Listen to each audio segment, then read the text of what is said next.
Elisabeth Elma, des actualités uniques, dynamiques et renversantes dans le journal TV.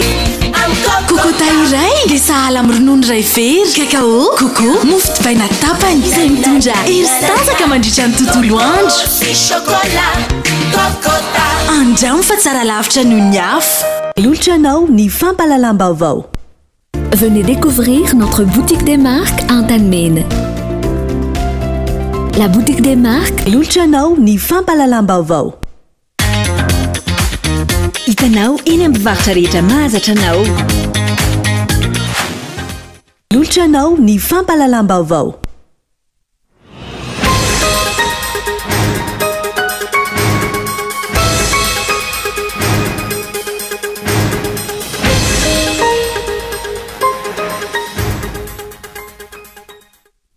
Nahitana fiakarana hatramin'ny 500 ny vidin'ireo voninkazo ho an'ny maty raha ny hita teny amin'ny tsena Nosy tamin'ity fiandohan'ny volana Novambra ity. Antony izany ny fahasimban'ireo karazana voninkazo vokatry ny orambe na rana avandra tamin'ny faritra maro teto Antananarivo. Voamarina hatrany ayahin'ny vondron'ny kandida amin'ny tsy fangararany sene na ny voamera maleo tena misana fifidianana hoy teo anivon'ny Transparency International Initiative Madagascar. Tokony andraisana fepetra ireo olom-panjakana manao fampelezan-kevitra ary tokony anokafana fanadihadiana ny fampiasam-bola. Fa misy amin'ny endrika maro samihafa ny alabato toy ny Andra Joela sy ny mpiaradia aminy. Maraitsy kombakomba amin'ny fanatanterahana izany ny CENI izay mitaza-potsiny hoy ny solotena ny vondron'ny kandida tamin'ity androany ity. Fa miariary amin'izao fotoana izao fa hovain'ny fitondram-panjakana araka izay mahamety azy ny noty ny didy sy ny lalàna misy eto amin'ny firenena. Manaporofo izany ny didim-pitondrana niraisiny tao amin'ny commune Ambositra izay namerana ny fahafahana mampiasa ny kianja manara-penitra ary nofanony izany rehefa mitady ny kianja manara-penitra Ankorombe ny kandida Andry Rajoelina. Maresaka iraisany pirenena efa tonga ny raha fa amin'izao fotoana izao ireo fanampiana ho an'ny vahoaka izay mena anatin'ny ady. Tao anatin'ny andro vitsy navelan'ny Israely mandeha malalaka ireo fiaraventy mitatitra sakafo. Ary avy hatrany andindinina mahakasika ireo.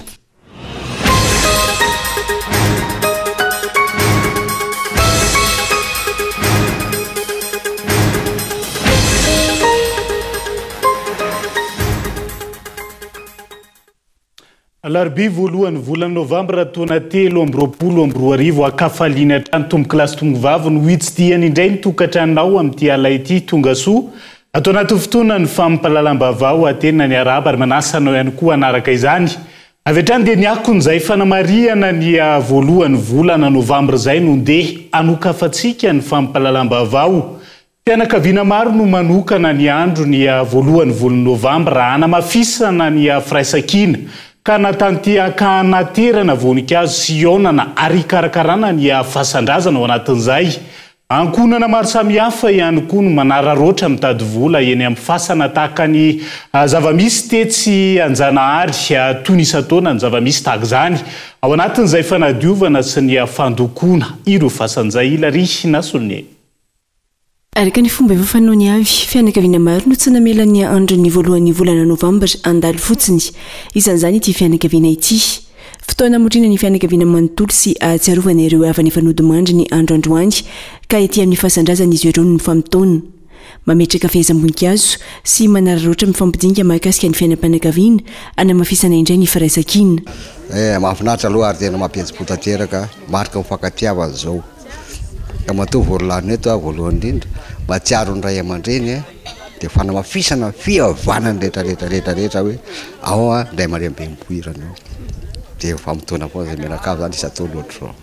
Ray be sy raybe ray tapo voalohany zany izay eto aloha dia mba hoe fandindinika aloha hoe fianakaviana zany fakatiavana zany amin'ny ankizy dia mba hifankalalany le taranaka rehetra zay le izy. Zany hoe ao aloha zany le hoe mba mifalifaly hoe arakaraka hoe mandray raisa misotrosony karazany fa tena fararoa zany dia le fihavanana zany no tena zava-dehibe.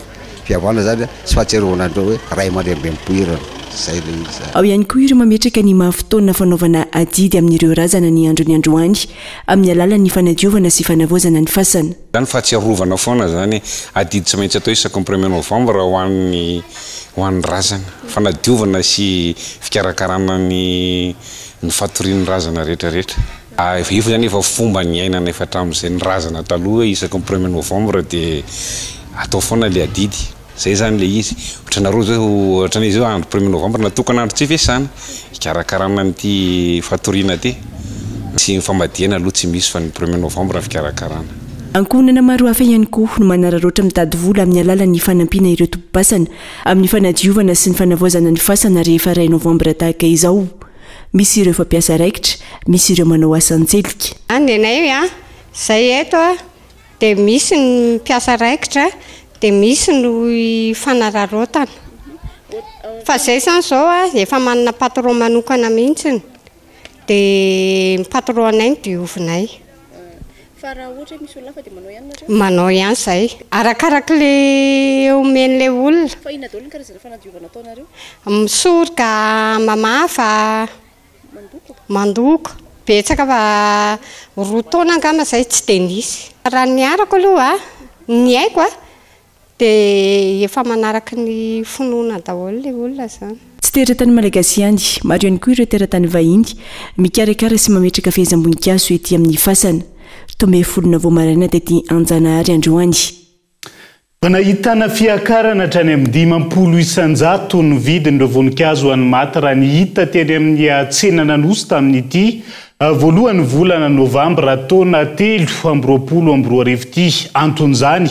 Ny fahasimban'ireo karazana voninkazo vokatry ny oramben'ny kija narahana avandra tamin'ny faritra maro ny ena araka izany fa efa mividin'ireo mpanjifa hoy hatrany. Ireo mpivarotra izay nanaovany mpanao gazety fanadihadiana tamin'ity androany ity nokolo. Na eo aza ny fahasahiranana izay iainany rehetra amin'ny andavanandro tsy adino ary isan'ny fomba isaky ny voalohany volana novambra tahaka izao ny mividy voninkazo ho an'ireo havana izay efa nialoha lalana tsy sakana raha ny hita ny fiakaram-bidin'ny voninkazo efatrany amin'ny 50 isanjato. Mba matsiaro ny maty dia mividy voninkazo dia mangifasana. Misy fianakaviana 4 izay ny tonga aty. Fa ny sasany miandry any an-trano. Nidangana be vidina voninkazo tamin'ity. Tena lafo be mihitsy raha mihoatra ny tamin'ny herintaona. Efa nanomana satria fotoana tsy fiasana dia mba matsiaro dia mividy voninkazo. Eny Bevalala. Antony fiankarana ny orambe ny fanesa izay nanimba ireo voninkazo na ny fanazavana ireo mpivarotra. Manomboka amin'ny 5,000 sy 2,000 ariary hatramin'ny 4,000 ariary ny vidin'ny voninkazo natoraly amin'ity fankalazana ny fety maty ity. Me tsena aloha zany tena lasa tena ny maivana be.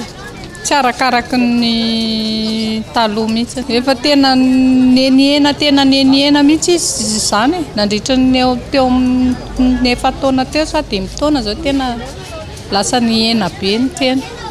Eo amin'le 5,000, 9,000 eo zany mibetsaka mpividy. Mividy voninkazo aloha niakatra satria lasa potiky ny vandra daholo ny voninkazo tamin'ity dia lasa niakatra be. Niakatra hoe ny rose zao raisina 50, ny glaël raisina 40.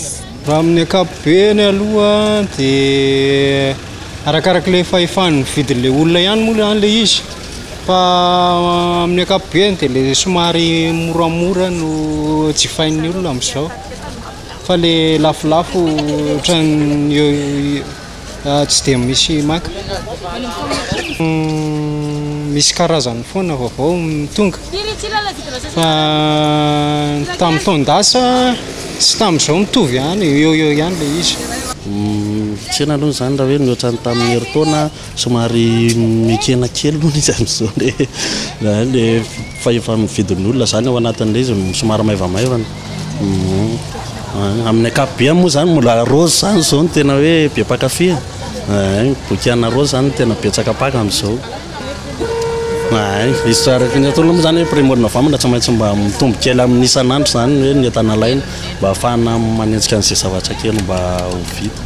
Ankoatra ireo voninkazo natoraly ireo, miroborobo ihany koa ireo voninkazo artifisialy izay isan'ny mora vidy amin'izao fotoana. Arakaraka ny tiavan'ny olona anazy ihany zany ohatra hoe manao anazy ianao dia rehefa tsy ataonao zavatra amin'ny fo io dia tsisy zavatra mandary amin'io. Fa amin'ny fo rehefa manao an'io zavatra io dia mila atao amin'ny fo.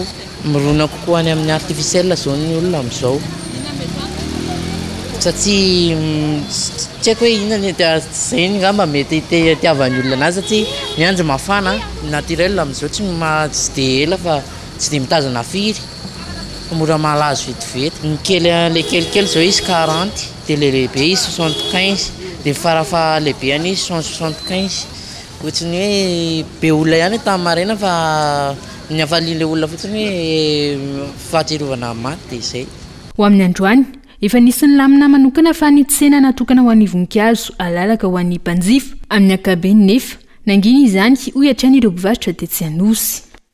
Isan'ny daty manatantara ho an'ny malagasy maro ny voalohany volana novambra toy izao saingy ajantsika eo ny fanamariana azy ny akon'izay ho an'ny androany matoan-datsoratra ny sampana fampalalam-baovao no dia anohizantsika an'izay fampalalam-baovao zay ho an'ny androany ny toy anaty fiaraha-midinika sy fifandaminana samihafa ny hetsiky ny mpanohitra tarihan'ny vondrin'ny kandida manao hetsika fotsy amin'izao fotoan'izao ampahombiazana hatramin'ny farany fitakiana no anton'izany izy ny vato misakana ampanjakana ny famarinana sy ny fampiarana ny ara-dalàna eto amin'ny tany sy ny fanjakana zay no andeha rahantsika ao anatin'ny matoan-datsoratra.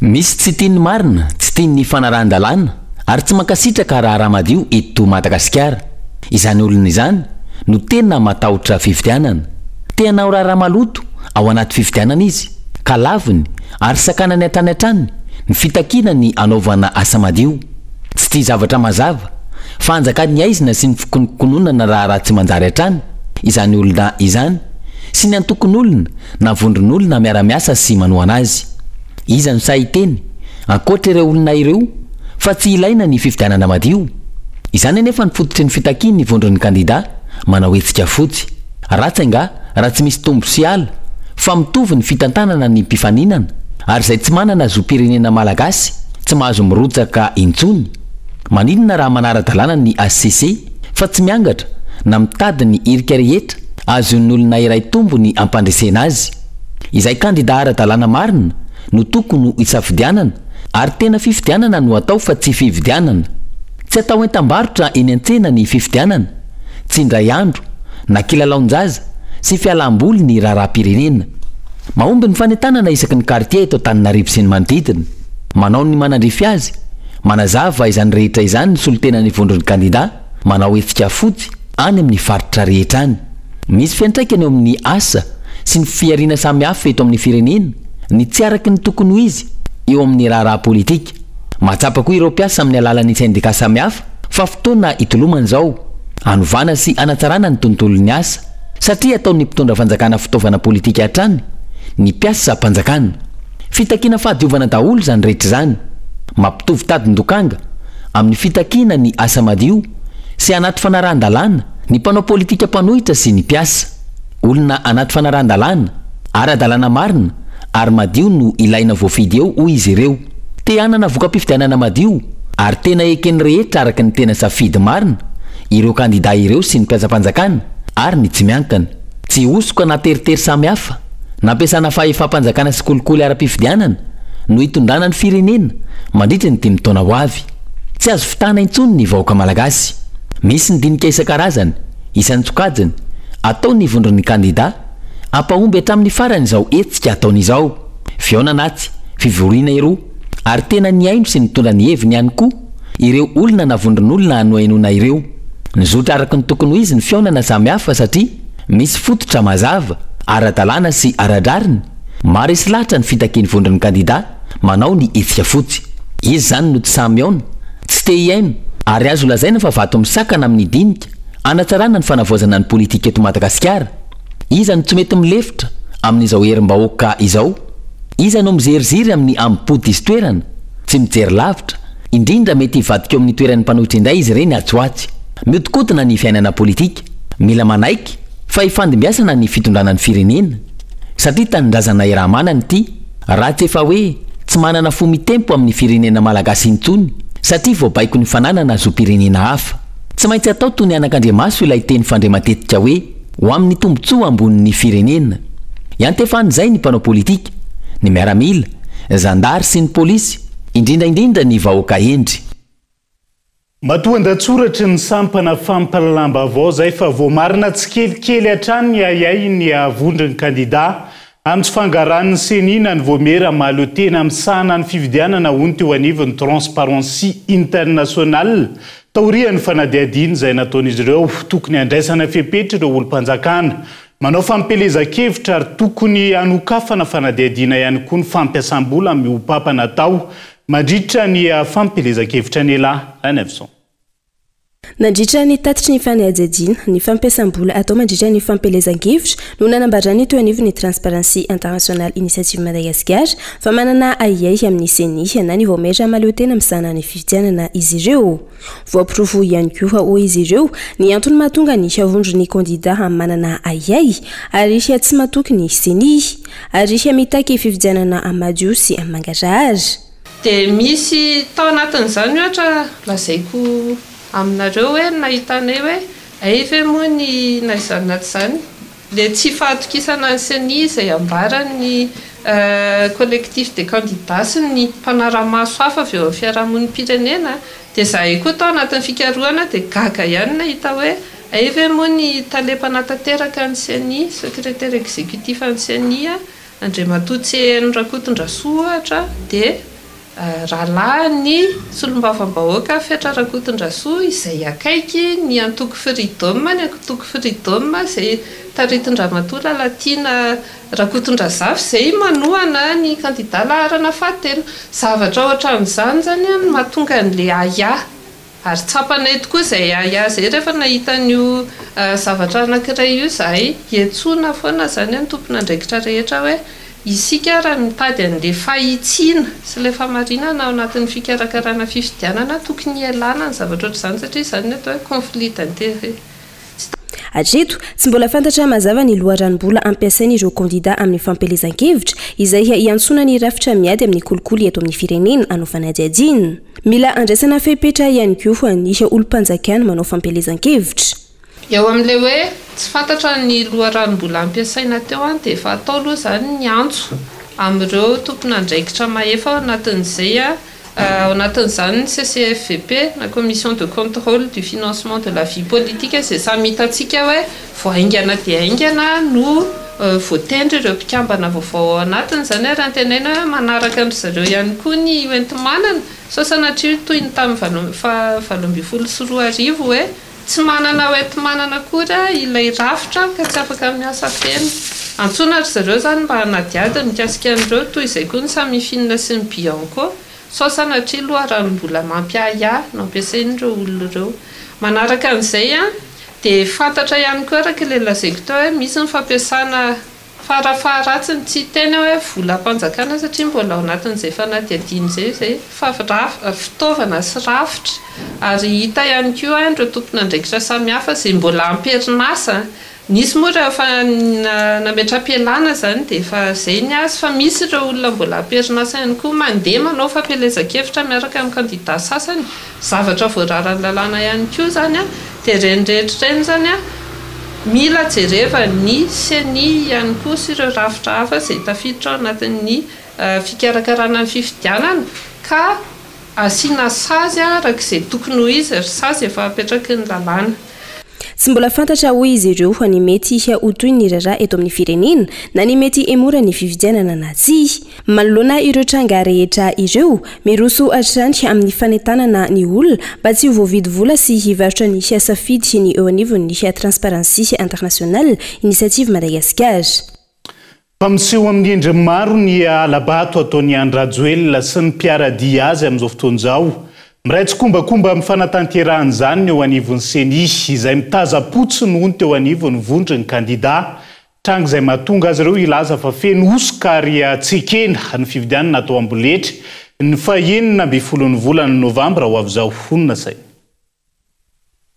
10 andro katroka androany dia ho tonga ny daty anatanterahana ny fifidianana feno osoka sy alabato. Profony zany ireo karapifidianana sy karapanondro angonina etsero sandaina vola sy t-shirt ary sakafo lany anatin'ny fotoana fohy.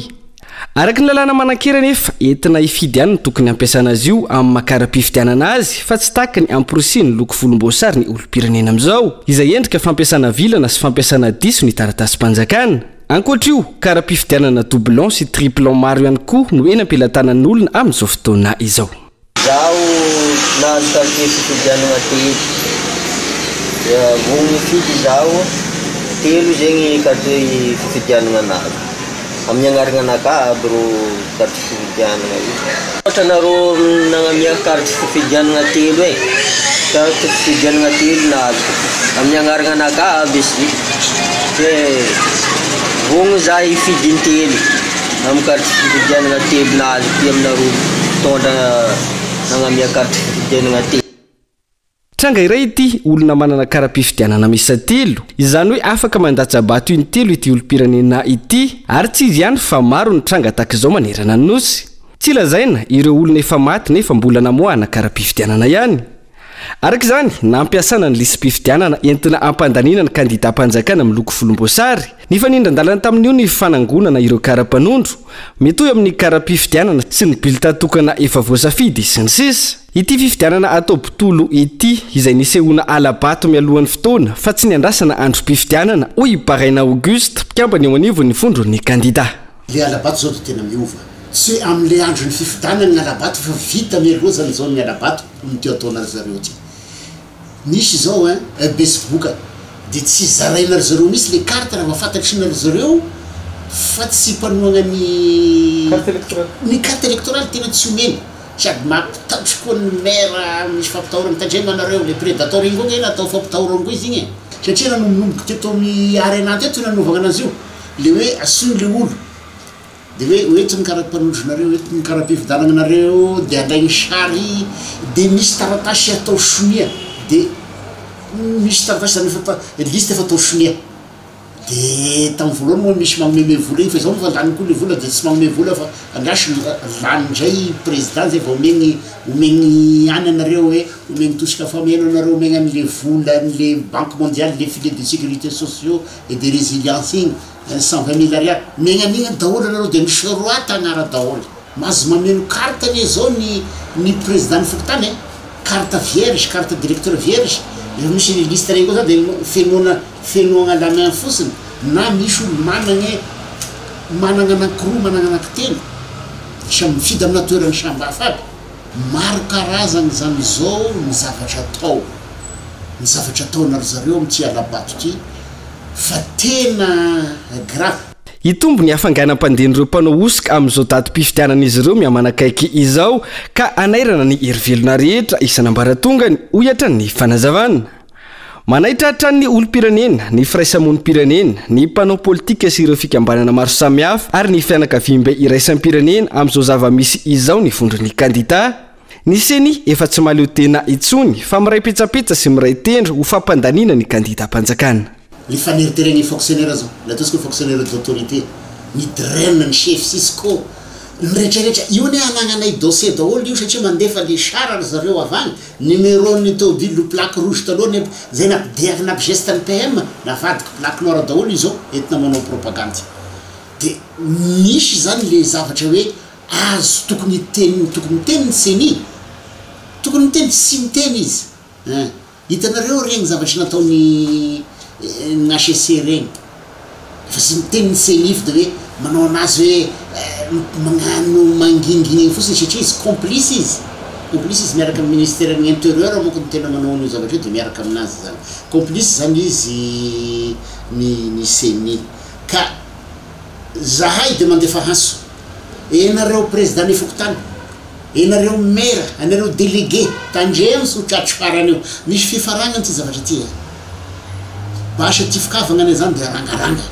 fa enareo zao asaigny manao zavatra sy mety enareo président ny fokotany voté ndreo fa sy voafidy to manao zavatra sy mety anareo tena mifaninana zany zao gnana amin'ny faritany hoe izy ny tena mahay mangalatry mangalabato ka sy mbola misy tolom-bahoaka zany ka horesina maranila zany fa zay de toizanay zavatra ataonay ty fa na ho ataonao forcing io élection io ataonareo ambletra fotsiny sy misy élection mazary zany neto sy misy élection mazary amin'ny 16 io fa asika anareo any amin'ny faritany de aza magnary toko anareo sao de mieritreritra anareo fa hoe andeha ny élection sy mandeha io sisy élection mandeha ara-dalagna neto raha mbola izao situation zao hoe misy amty firenena ty.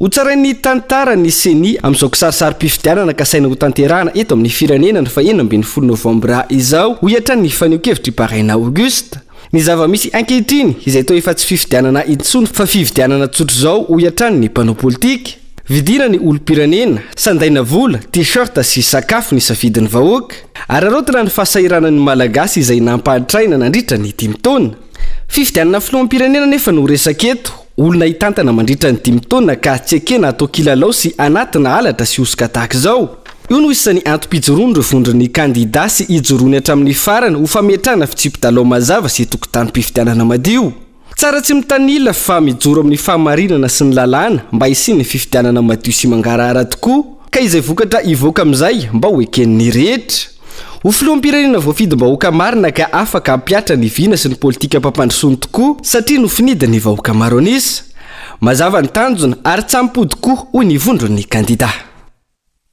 fa miendrika fanodikodinana ny safidim-bahoaka ny ataon'ny TGV amin'izao fotoana izay manangona ny antota-kevitra rehetra ao anatin'ny karapanondrom-pirenena sy ny karapividianana amin'ireo komuna maro ireo administratera sivily misotro ronono tamin'ity androan'ity izy ireo izay nanamafy fa tokony ny andro ny fividianana ihany ho azo ampiasainy izay karapividianana izay Henri Florian miparitaka eny anivon'ny tambazotra an-tserasera maro samihafa amin'izao fotoana izao ny fijoroana vavolombelona ataon'ny olo-pirenena maro fa saika manderina nosy no ahitana ny fanangonana karapanondro sy ny karapifidianana ny olo-pirenena ataony antoko TGV fandraisin'ireo karapanondro sy karapifidianana ireo izay mendrika fangadaram-bato sady hoy ny administrateur misotro ronono Tabera Randriamanantsoa tamin'ity androany ity ka io zany tena fangalaram-bato mamparikoriko misy sambla misy tamin'ny tany fifazakana zay no mahatonga anay amin'ny collectif des administrateurs civils mandresaka amin'izansinay miasa amin'ny district hoe tandremo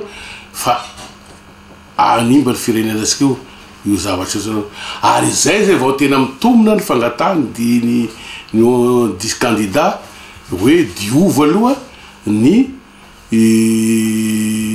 lalao ilalovana amin'ny fifidianana zay vao mihiditra asika satria efa hita taratsy zany io ary efa tena mibaribary zany efa sy afenina sony satria hitan'olo partout io zavatra io de mahaganazy senia sy mandeha indraiky efa ny transport international ny teny omaly iny nagnazavany io koa efa miparitaka eran'ny société civile io fa mahafalaza daholo nefa ny senisy mbola mandeha indraiky ka raha izao izy de tena fangalarabato tena masirevina tena mamparikoroka ary izay sy mampanaika any candidat numéro 3 hoe ifanatrika ambony latabatra andamina zany agnadioa ny lalao filalaovana zay satria efa io zany angalarana hoe premier tour de vita ahoana moa ilazany fa ia tonga de lany nefa vahoaka mbola fidy satria le fangalaram-bato satria raha tena fifidanana any zao sahazo 5% misy andrazo ela ka io dingana anankiray ihany hita io fa be de be ny fangalaram-bato ataony any fanovana PV hoe rehefa avy eo ovana PV io vidinany any amin'ny fokotana sy ny rany vidina daholo mola amin'izao fahasarianana zao amin'ny zao de magnova PV avy zay zay voentina ty amin'ny CNI foibe ty tsy misy tokony ampiasana ny karapifidianana fa tsy amin'ny fotoana ny andro anatanterahana ny fifidianana ho ity administrateur misotro ronono ity hatrany ary manam-pirofo ny zava-misy ankehitriny fa endrika fandika-andalana ihany koa sy zany tena orony lalagna etany sisy malalagna aza be sy mampiasa lalagna zany tena dictature zany hona ambany volany orona avy ny chef district manomaibaiko any fokotany hoe alaovy io ny préfet mandehana ny préfet le zao mandeha moto i moto io ny ampiasaigny daholo zao agnanovagna an'izany hona ambany volo ohatranao ambany volo sahiragny io sahiragny raha io de sy raha regny olo ambany vola ba io ny carte ny fifidiananay de tiny raha de mahazo vola versaille 75 000 izy de misy hoanina androany zany oroora sy araky lalagna zany tsy mbola nisy hatramin'izany na iza tany teto amin'ny firenena tsy mbola nisy an'izany raha sy ty zay sy fahita agnatin'ny enimpolo tao zao hitasika daholo ny fararan-dalàna fa za io de zay eto de magnome afatra ny chef district zany lahy amin'ny tana poste mba haitomby fa retraité aza manaiky an'izany fa sy zany nampianarana reo tany amin'ny anaminy fa manaraka ny ara-dalàna lalagna sika apiatra ny lalagna misy ary miaro ny lalagna misy zay nampianarana asika mampiseho fa mitombona ny fitakin'ny collectif de candidat ny zava-misy ankehitriny raha ny fanazavany ny amin'ny tokony anadiovana ny tokotany mialohany hanatanterana ny fifidianana filoam-pirenena.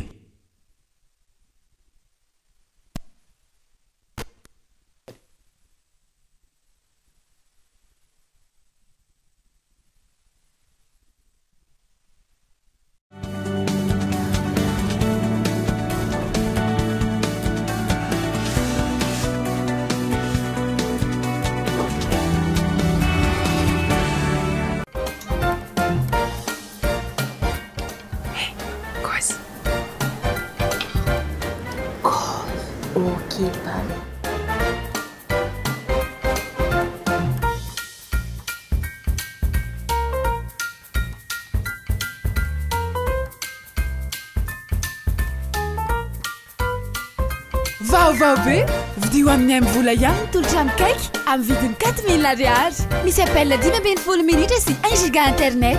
Tindrony dièse 111 étoile 1 dièse.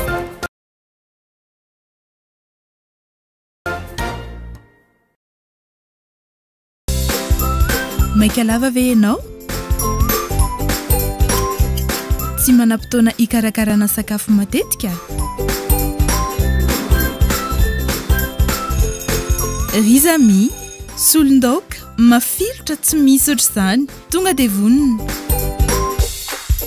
Omeo tsiro miavaka ary ny sakafonao amin'izay alehanao rehetra. Rizami, izany ka tsiro kanina.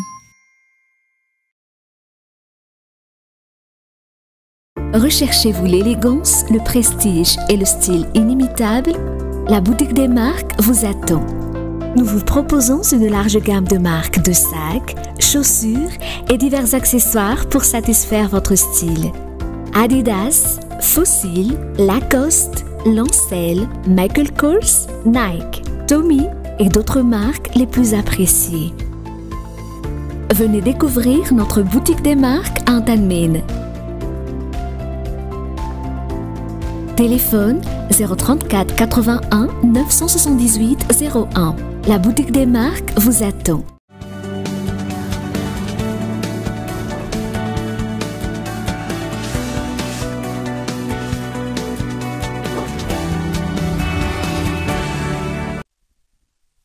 Amenina ny arabatra ny tombokilasy tombovavy tonga soa indray atao anatin'ny tapany faharoa amin'ny fampalalam-bavao amin'ity ala ity.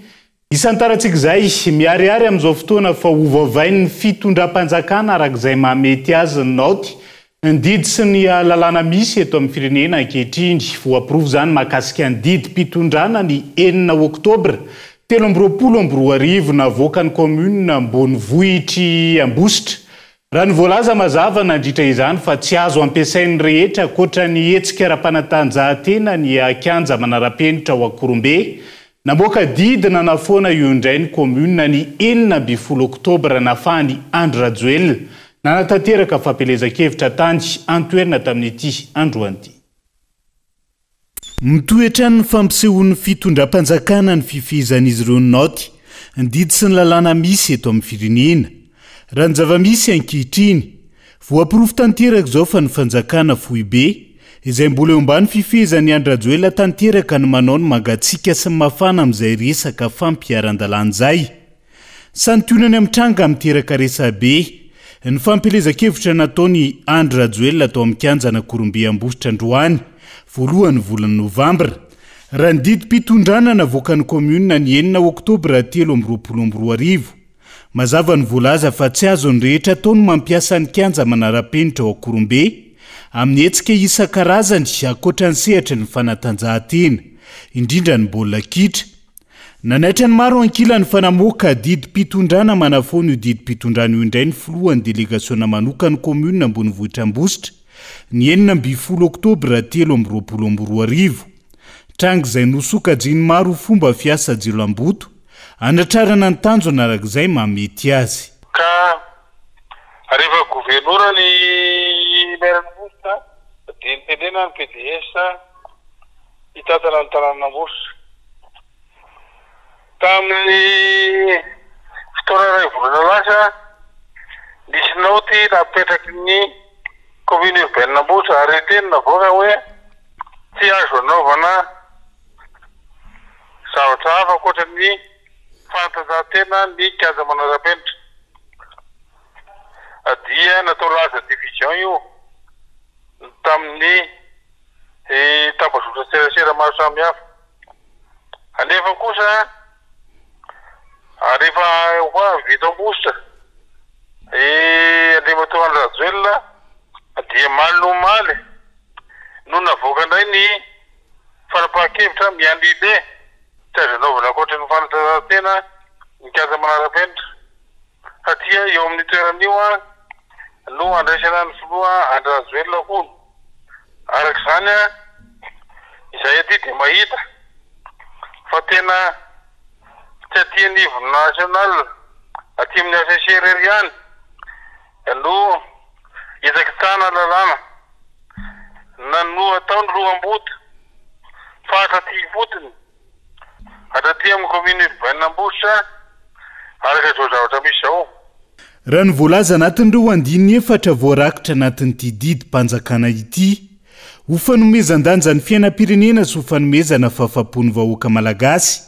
Iain'ny programa nasan'ireo kandida ho filohan'ny pirenena no anton'izao fanafoanana ny didim-pitondrana ny 9 oktobra 2022 zao. Noho tsy fananany komuna toerana malalaka fa tsy ny ao Akorombe ihany koa anatanterahindreo kandida ny fampalezan-kevitra fona ny didim-pitondrana ny 9 oktobra. Afaka nanatanteraka ny fampalezan-kevitra ny ankalalahana arak'izany Andry Rajoelina ho an'ny Androany. Namafisiny ity didim-pitondrana ity ambonin'izay fa tompona ndraikitra amin'izay tandrify azy avokoa ny mpanatanteraka, ireo servisy teknika, ny polisy munisipaly sy ny maro hafa.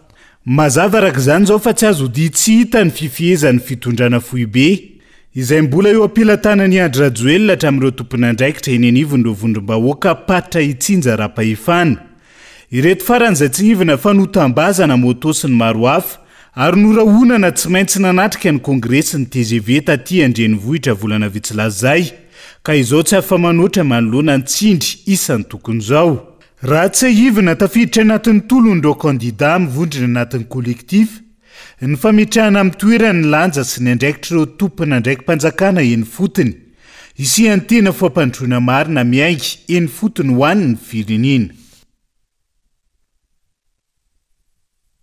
Famanjaka eto amin'ny firenena ny baranana amin'ny endriny maro indrindra ny fanitsakitsahana ny voalaza lalàna hoy ny akademisianina Ranjatoery ary lala tamin'ity androan'ity adika ny mpitondra amin'ny mametimety azy amin'ny avokoa ny lalàna velona ary miraitsokombakomba amin'ny ao anatin'izay ireo mpitsara eo anivo ny fitsarana avo momba lalam-pandrenina rany fanazavana. Mitohy hatrany ny fanaovany mpitondra fanjakana ankehitriny Bemarenina eo anatrehany antsoantso avy amin'ny vazatany efatra manerana ny nosy sy any Andafindrika hoy ny akademisianina Ranjatoery ary lala Androany. Mitoetrany ihany koa ny fanitsakitsahana ankitsirano ny lalam-panorenana sy ny lalàna velona eto amin'ny tany sy ny firenena. Namafisany fa maso miara mahita ny zava-misy isika miaraka avy fa ny fitsarana avo momba ny lalam-panorenana ny ACC vovonana iadian'ny lohany amin'ny tokony ampanajana izany lalàna fototra ifara ny fitondrana ny firenena izany indrindra no manitsakitsaka ny voalazany lalàna itapoko itapirenena. Raha vantanina amin'ny teny sotra sady mahitsy dia ny hoe tsy salasalana ny teny fa ireo tena manjaka eto amin'ny firenentsika ny baranahany noho ny tsy fanajana ny lalàna velona ary ny vovona ny ediany lohany eo amin'izay verina fa androm-panjakana izay tena manana didy hampanaja izany lalàna izany indrindra lalam-pandrenana izany ny fototra izany vovona ny ediany lohany eo amin'ny tokony fampanajana ny lalam-pandrenana izany no tsy manatanteraka n'izany andraikitra masina nankiny firenena amin'izany. Fa ny zavatra hitanay irahantsika mahita olo-pirenena tsotra amin'ny fijerenana raharam-pirenena dia tena lalaovina arak'izay itiavana azy ny lalàna ka tahaka ny ranompasika zay amiliana azy no andehanana lay lalàna zany a dia lasa fitaovana ampiasaina amin'izay itiavana azy ary dia tsy hitako mafelona ntsony no hoe misy ny manao totombro vola, misy ny manao ramatahora, misy ny manao antso zay ary dia mahatonga ny fiainam-pirenentsika mikorotana tahaka an'izao satria tsy voaja ntsony izay tokony ho ajaina, tsy manan-kasina ntsony izay tokony ho asinina satria ny tompony andraikitra voalohany amin'izay tokony mampanaja izany lalàna sy hasina izany no tsy mahatanteraka izany. Namafisiny ihany koa fa mampanahy ny hoavy ny mpianatra lalàna eny anivony anjerim-banontolo maro samihafa ny zava-misy ankehitriny manoloana ny fanodikodena ny lalàna ho fikatsahana tombontsoa manokany. Ny mampanontany tena azy amin'izao fotoana izao mitodika manokana amin'ireo ilay mpianatra lalàna eny amin'ny ambaratonga ambony ny tena no hoe mbola manana fahasiana hanohy izany fianarana lalàna zany hoe ireo tanorantsika ireo raha zao ny zavatra misy hitany amin'izany hoe filalaovana ny lalàna araka izay itiavana azy zany fa tsy ilay marina sy ny rariny ary ny hitsiny izay fenitra ifitorany ny fampiarana ny lalàna intsony ny lasitra mitondra ny fampiarana ny lalàna fa efa zavatra hafa ka mbola manana finiavana tena mbola hanohina zany fianarana zany hoe ireo mpianatra ireo raha efa tsy mazava amin'ntsony ny tenany hoe makaiza sy makaiza avy marina ity fampiasana lalàna ity sa sanatriny zany koa izy ireo efa miomana efa hanazatra tena sady koa amin'ny filalaovana ny lalàna toy izany koa rehefa ho tonga eny akanjo izy amin'izao endrika antsoina hoe baolina kaparambo sy akamely misy eto amintsika izao. Mampalahelo zany toy zavatra misy zany fa dia hoe nahoana re fa dia azo linina loatra isika malagasy tia ny dia tonga amin'izao toerana tena farahidiny tsy mendrika na rana latsaka ireo razam-bentsika ny ady ho amin'ny fahafahana sy ny fahalevantena mampanontany teny zany. Lasa fikatsahana tombontsoa manokana sy hanaovana ampimamby ireo karazan-javatra maro samihafa ny lalàna eto amintsika ka ahina hiteraka korontana sy teraka savorivory lavareny. Fananao fanambarana miapanga ny tsy fahamarinana sy ny tsirara ny faindrindra ny kolikoly avileta mihoatra ny sistema malagasy androany ny vondron'ireo mpitsara hatranainy ireto faran'izay nanamafy ny anambatra hery iverenany Madagasikara amin'ny matany tandalana azy Daniela Mino Arso. Nivoaka tamin'ny fahanginany manohitra ny tsirariny sy ny fandikan-dalàna taon'olombitsy eto amin'ny tany sy ny firenena ihany koa ny vondro ny mpitsara tranainy raha ny fanambarana navoakan'izy ireo. Tsy azekena hoy fanambarana navoaka ny vondro ny mpitsara tranainy io ny firotsako vidin'ny filoha aloha Rajoelina no ity farany tsy manana zoam-pirenena malagasy intsony taorian'ny fangatany zoam-pirenena vahiny rehefa feno taona ny tenany araka ny voalaza ny lalampanorenana ao amin'ny andininy faharoa-ambin'ny ny code de la nationalité. Ny fandikan'ny fitsarana avy momba lalampanorenana ny lalàna velona eto amin'ny tany sy ny firenena tamin'ny fanomezany ny firenena ho tantanin'ny gouvernemanta hifarimbonana. Ny fankatoavany ity farany ny fanonganam-panjakana teo amin'ny lapan'ny anteny merandoholona izay tsy mifanaraka amin'ny voalaza ny lalampanorenana ao amin'ny andininy faha-720 fa ihany koa ny fametrahana olona roa hiary hitondra ny firenena izay tsy hita sy voalaza anatin'ny lalampanorenana. Ankoatra izay, tsy azo ekena ihany koa hatrany ny fanambarana, ny fandikan'ny mpitandro filaminana sy ny fitondram-panjakana, ny fifanarana iraisam-pirenena izay ambony ny constitution, no ny fanaovan'ireto farany herisetra tamin'ireo mpitolona mpilaminana, ny fisamborana sy fanenjehana ra-pitsarana tsy ara-draniny ireo izay maneho ny heviny, fa indrindra ny tsy fanarana sy fanitsakitsahany voamera maleo tena amin'ny sahanany fifidianana, na ny seniny izon'ireo kandida ho filoham-pirenena, ahazo valiteny mikasika ny lisam-pifidianana.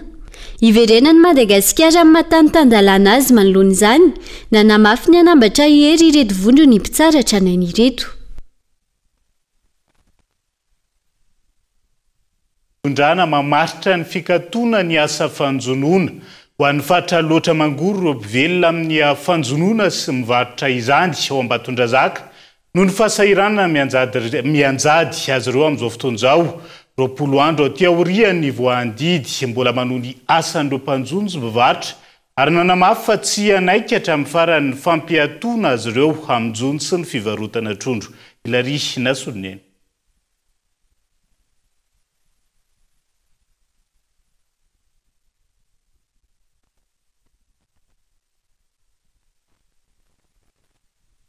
Aina olany tamingana ireo azandrano besisika sy tilapia ao Ambatondrazaka manoloana ny fitohizan'ny jono sy ny fihinanana izany anantoerana hatramin'izao raha toka efa 20 andro lasa na ny 10 ny volana oktobra teo no namoaka ny didy amin'ny fikatoanan'ny jono ny prefekturana Ambatondrazaka. Tsy nisy nanaja izany ireo mpivelona amin'ny jono. Tafiditra anaty fahasahiranana tanteraka ireo mponina amin'izao fotoana ka ny jono no azo ivelomana raha ny fanazavana. Antony tsy aneken'izy ireo ity fanakatonana ny jono ity. Ina zany tokony katonany trondro 25 oktobra tokony katonany trondro raha tena lalàna mipetraka. Ahoana androany efa 3 andro lasa zay fa mbola eto aminareo. Mbola eto zay satria zay mpivarotra zay velona amin'ny azandrano na mpanarato na mpivarotra efa ndray ina mihitsy zay fa hoe tsy maintsy hivarotra satria amin'izao fiainana mafy be zao tsy hitady vola manahoana. Meko ohatra fotsiny zareo mpiasa fanjakana tsy mandray vola anatin'ny 2 volana inona no hoanin'ny zanaka zareo. Indrindra zay inona koa no hoaninay zany mandritra zay 2 volana zay. Hoe vola hipetraka zany tsisy zany. Dia anatin'ny 2 volana zany zay tsy hitady. Loana zay tsy maintsy mivarotra. Misy filazana mialoha fa zay mihitsy zany tsisy amin'izao fiainana mafy be zao izay mihitsy varotra tsisy mihitsy zay dia zay mihitsy moa zay hitady malala mivarotra malala. Zany manjinio tsisy bokany io na zareo paisy na zay mpivarotra anio tsisy bokany sady tsisy tombotsoa zay fa tsy anaiky tsoa fa tsy maintsy hivarotra foana zay na inona miseho eo na inona mitranga eo nefa tsy anaiky tsoa mihitsy tena fa tsy anaiky tsoa zay na inona mitranga eo na inona mitranga eo fa dia mila mivarotra foana zany mifankatray zay hatran'ny mpanarato efa nanao fivoriana zay dia zay mitapa-kevitra raha ohatra misy hoe zavatra misafotofoto afaka miakatra koa mpanarato any miara mifanampy aminay. Isan'ny antony mampizerizery sy mampitroatra ireo mponina mivelona amin'ny jono ao Ambatondrazaka mahakasika ity fikatoanan'ny jono ity ihany koa ny fanararaotana ataon'ireo mpitandro ny filaminana izay maka vola sy makakery ny fananan'izy ireo.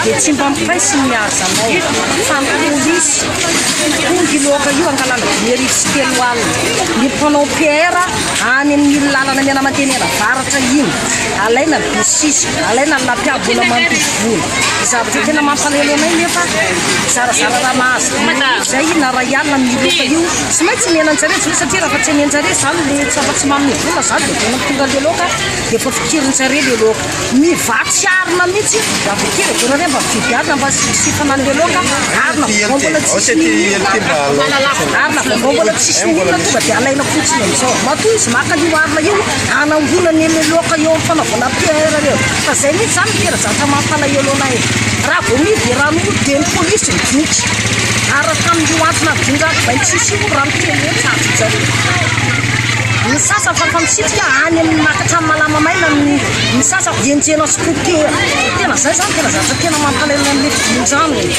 Fanararaotana sy fitadiavam-bola ho an'ireo mpitandro ny filaminana ny fikatoanan'ny rano ho iatran'ireo mponina.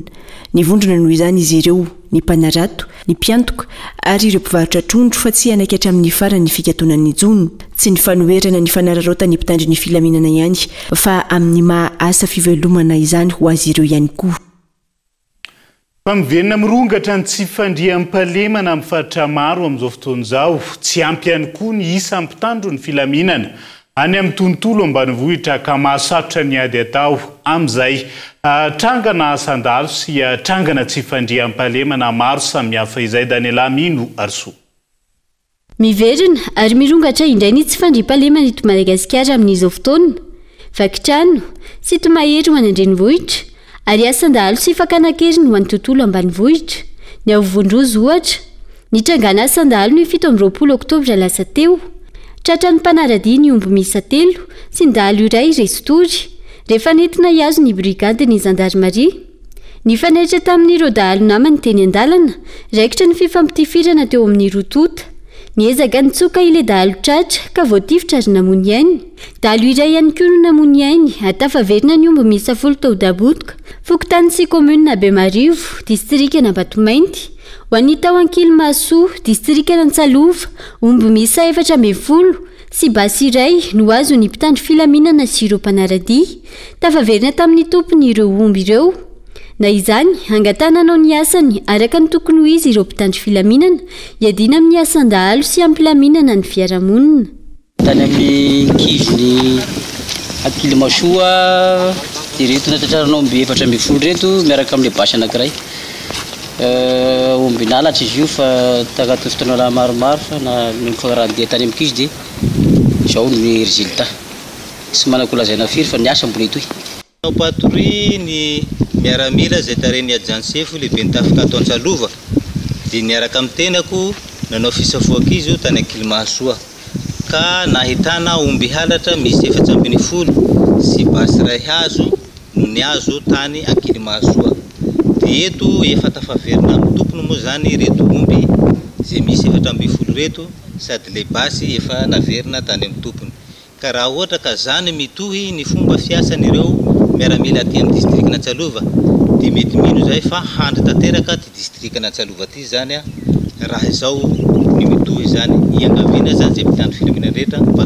samby tokony handray anjara zay tokony tandrefy azy ohatra manahaka zao vokatry zao io ny omby io ny basy zay niazo tany ankilimasoa raha ny hita lohatreto tsy ampinisan'ireo mpitandro filaminana manao asa sy andraikitra ny rana azy any amin'ireo tontolo ambanivohitra mitangorona eto andrenivohitra avokoa izy ireo ary ny mahagaga ho ny fanehoan-kevitry ny maro mijoro maraina hatramin'ny hariva eo amin'ny kianjany 13 Mey ireto mpitandro filaminana ireto ireo manao hetsika mpilaminana mitaky ny fampanarahan-dalàna sy mitaky fifidianana madio sy mangarahary indray no hodidinana mpitandro filaminana anjatony maro niady amin'ny tsy fandriampahalemana sy ny asan-dahalo anefa tsy vita ary faritra maro no mitaraina noho io tsy fampiny ny mpitandro filaminana io anovelany efa tonga orafa amin'izao fotoan'ireo fanampiana ho an'ireo vahoaka izay miaina anatin'ny ady tanteraka ankehitriny navelan'ny Israely nandeha malalaka ny fivezivezeny ny fiarabe mpitatitra ny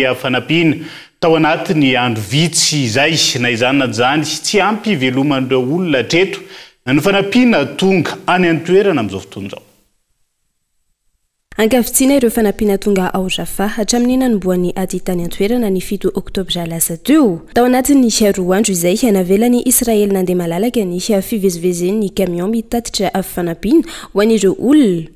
Alefa any Egypta kosa ireo olona marary ka avy ao amin'ny firenena io no alefa amin'ny firenena hafa izay anohy fitsaboana raha ny fanazavana.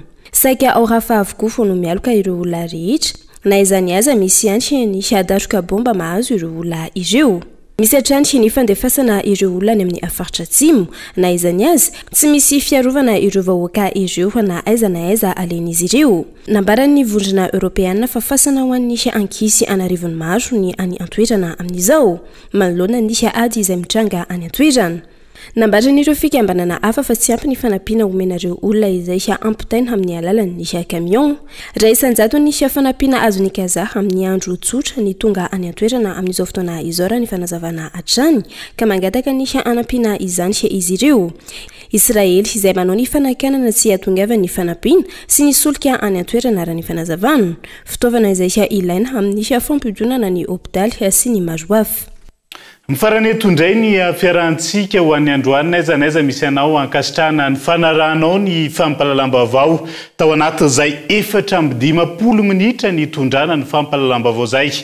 Mandrapitafa ho amin'ny rahatsondray tompo kilasy tovovavy veloma tompoko.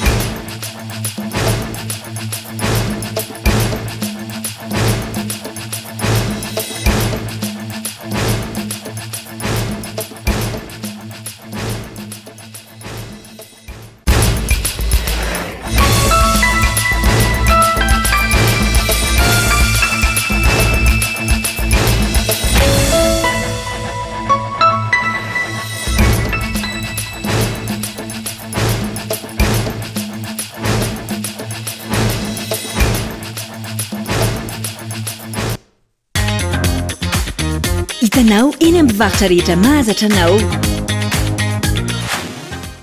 vous a présenté Ny vaovao. Coco iray le sahala amin'ny ronono ray very kakao coco mofo dipaina tapany izay mitondra hery sy tanjaka mandritra ny tontolo andro andramo fa tsara lavitra noho ny afo vous a présenté Ny vaovao. 5G Batelma, des actualités uniques, dynamiques et renversantes dans le journal TV.